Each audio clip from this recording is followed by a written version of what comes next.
Hello students. आज के topic में हम पढ़ने वाले हैं बैटरीज और कोरोजन के बारे में, जिसमें बैटरीज रिडॉक्स रिएक्शन का एक यूजफुल इफेक्ट है, वहीं कोरोजन रिडॉक्स रिएक्शन का एक हार्मफुल इफेक्ट है।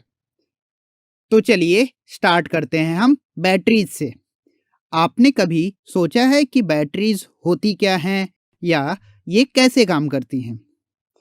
बैटरीज रिडॉक्स रिएक्शन की केमिकल एनर्जी को इलेक्ट्रिकल एनर्जी में कन्वर्ट करते हैं। बैटरीज दो तरह की होती हैं, एक होती हैं प्राइमरी बैटरीज, दूसरी होती हैं सेकेंडरी बैटरीज।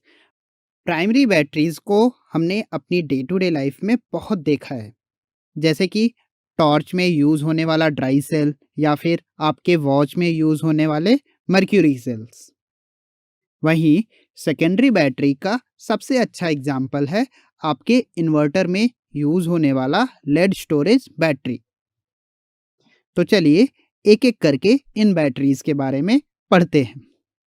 प्राइमरी बैटरीज ऐसी बैटरीज होती हैं जिनमें रिएक्शन एक स्पॉन्टेनियस प्रोसेस में होता रहता है और कुछ टाइम के बाद ये काम करना बंद कर देती हैं। इन बैटरीज को हम दोबारा रीयूज नहीं कर सकते, जैसे कि ड्राई सेल, मर्क्यूरी सेल। आपने तो देखा ही होगा कि टॉर्च में अगर हम ड्राई सेल लगाते हैं तो कुछ समय तक तो टॉर्च अच्छे से जलता है, फिर धीरे धीरे टॉर्च की ब्राइटनेस कम होने लगती है और एक समय के बाद हमें उसकी बैटरी को रिप्लेस करना पड़ जाता है। वह इसीलिए होता है क्योंकि ड्राई सेल को हम दोबारा यूज नहीं कर पाते।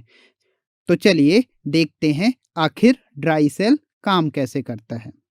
तो कोई भी ड्राई सेल कुछ इस तरह से दिखता है, जिसके बीच में एक कार्बन रॉड होती है जो कि कैथोड की तरह बिहेव करती है। ड्राई सेल की वॉल्स जो होती हैं वो जिंक की बनी होती हैं। ये जो जिंक की वॉल होती है ये एनोड की तरह बिहेव करती हैं।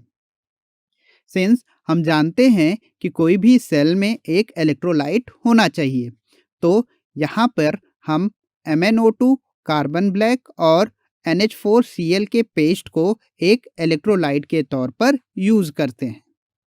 ड्राई सेल में एनोड पर जिंक मेटल ऑक्सीडाइज होकर Zn2+ आयन बनाता है, वहीं कैथोड में MnO2 में प्रेजेंट Mn+4 ऑक्सीडेशन स्टेट से रिड्यूस होकर +3 ऑक्सीडेशन स्टेट में चला जाता है, जिसे हम इस रिएक्शन से दिखा सकते हैं।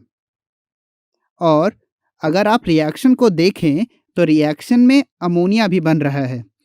आप सोच रहे होंगे कि एनोड पर अमोनिया गैस बन रही है, तो ड्राई सेल से अमोनिया गैस रिलीज होनी चाहिए, लेकिन ड्राई सेल में बनने वाला अमोनिया Zn2+ आयन से रिएक्ट करके एक कॉम्प्लेक्स बना लेता है, इसीलिए हमें ड्राई सेल से गैस निकलती हुई नहीं दिखती है।